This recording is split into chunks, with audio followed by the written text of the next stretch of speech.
Okay, so I know that most of you guys won't watch this entire video, so skip to here if you just want to know why I like the game. Let's start.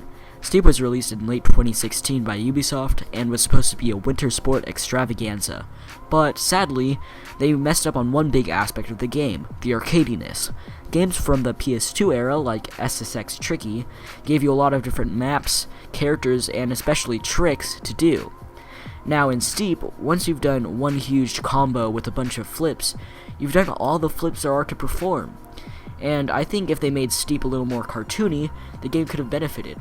In SSX Tricky, there's a bunch of different things to do in the air, and in Steep, it's only holding your left joystick in the top left position, watching your guy flip a bunch and land.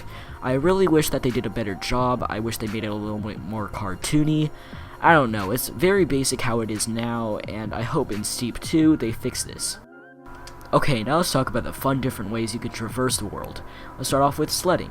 Sledding is a lot of fun because it's really uncontrollable and crazy and fast. I had a lot of fun with this one, but it is more of a side activity to do. Next, you have this sort of gliding with a parachute, and sure, it's really relaxing, but other than the first time you do it, you're going to be avoiding these a lot. I don't know, I didn't have a lot of fun. I mean, it's relaxing, but yeah, you're going to avoid these. Next, you have wingsuiting, and this is a pretty big part of the game, and it's a lot of fun because of how you can get really close to objects, but you can also glide and relax. There's these sort of putting thread through a needle moments, and it's really, you know, it's like a bunch of risks, and it's a lot of fun. And then you have this jetpack, and playing with a jetpack isn't a lot of fun for me. Sure, it's like really fast and insane, but you don't really have gravity to deal with, so there isn't that uncontrollable element, and I don't know why, I just didn't have a lot of fun with this one. And then you have this skiing and gliding. I actually had a lot of fun with this one. It's a good mixture between being really relaxing and then the, you know, craziness of skiing. I don't know, this was definitely the one that I probably liked the most. And then another amazing one, base jumping. Base jumping was a lot of fun because of how it's somewhat uncontrollable. It's really visually interesting. I actually had a lot of fun with this one when I revisited this game. Just going off of mountains, just, you know, going to random locations, seeing where you can jump off of. This one's a lot of fun. Okay, now let's talk about the different maps and mountains that you can play on. The Alaska section is really beautiful because it's one huge mountain and then there's a big lake below it. I don't know, I think this one is like the most beautiful of the locations that you can play on. And then you have the Alps. The Alps, this is just a group of a bunch of mountains. You're gonna probably spend most of your time here though, and I don't really know how you feel about when it comes to selecting the level that you want to play, because sometimes it's sort of hard to find something that's new and find something fun that you really want to do, and the easiest thing to do is to just go to the progress tab in the settings and just go down, as you see here, and then you find a, you know, thing that you want to play on, you press select, and here's something incredible. Look, I press play, boom, right on the mountain. I don't know what's up, but I feel like the loading times are really fast. It's just like you're instantly in the game. That's really cool. Okay, let's talk about the photo and video modes in this game. The photo mode is really simple to use. I liked it because you can just take a really quick photo in the middle of the action, and then boom, you can just continue playing where you left off. The video mode is very good. Just automatically, you can just look at your last run, and you can play it back from any angle. You can play it back in slow-mo. You can look at your crashes, which is what I used it for the last time I was playing.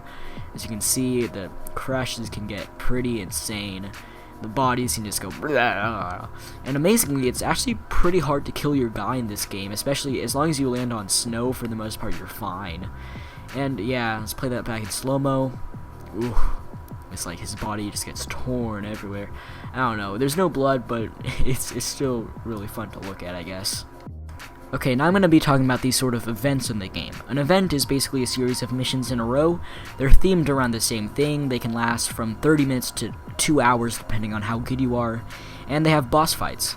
So the one I'm going to be talking about is the Winterfest event. That's what you see on screen right now. It's pretty well themed. I sort of like the theme, and it's basically just, you know, a long series of missions. There is sort of a story going on, and that's that there's like a hierarchy of people you have to defeat to be able to be, I guess, the king of Winterfest.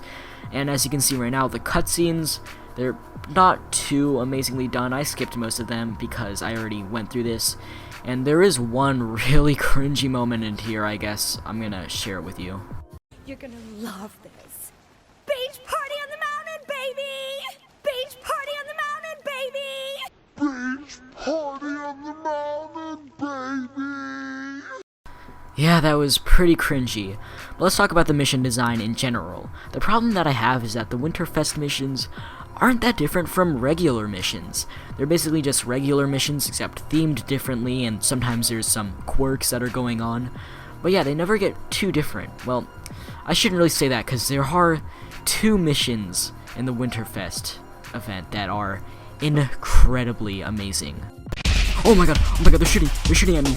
Oh, do the flip, yes! Okay, come on, yeah! Okay, oh my god, why are they shooting? Okay, let's go, flip, oh! Okay, come on, let's go, to the side, yes, the flip, okay, come on, oh, this is the next level, oh my god, okay, go, stay close to the ground, ooh, oh my god, why are they still shooting, okay, come on, stay close, okay, come on, stop shooting at me, oh my god. Okay, let's go. Okay, I think if we go through here, I won't get shot at. Come on, go to the fish line. And you're done. 2 of some of the best missions in this game, and they never touch on it ever again.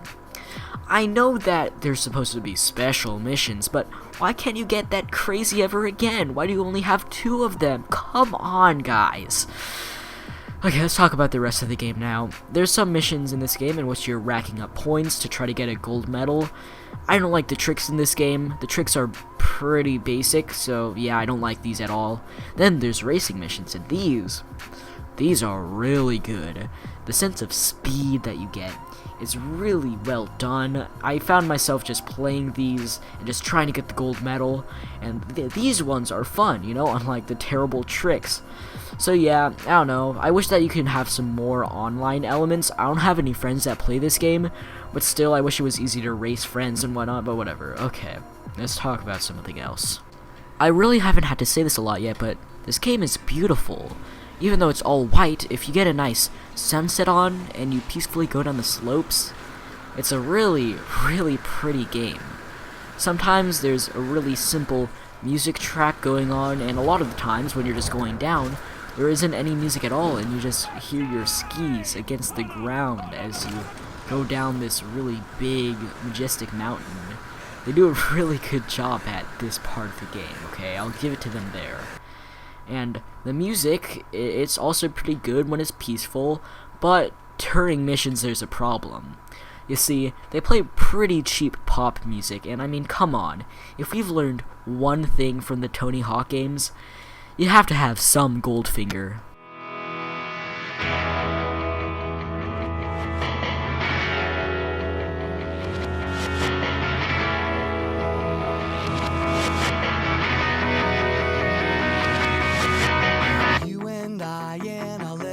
Shop, buy a bag of balloons with the money we got, set them free at the break of dawn, till one by one they were gone.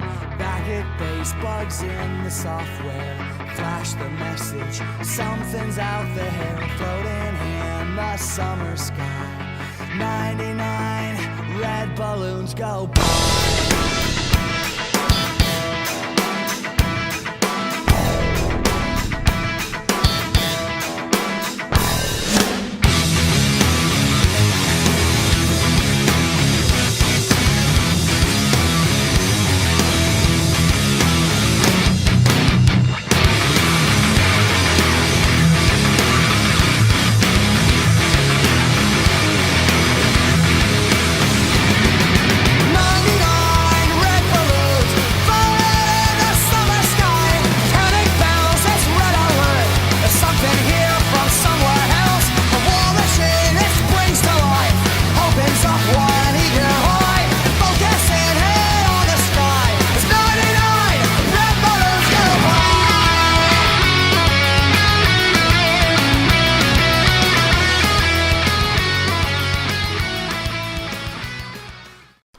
Okay, the video is done now.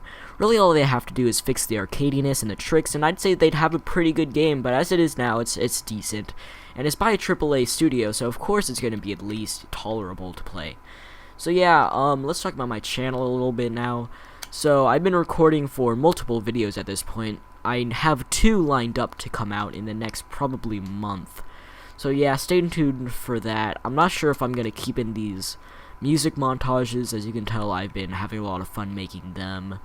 But I don't really know just how beneficial they can be to my channel. If you guys like the music montages, then definitely tell me. I think it does a good job at summarizing why I like games. But yeah, see you guys later.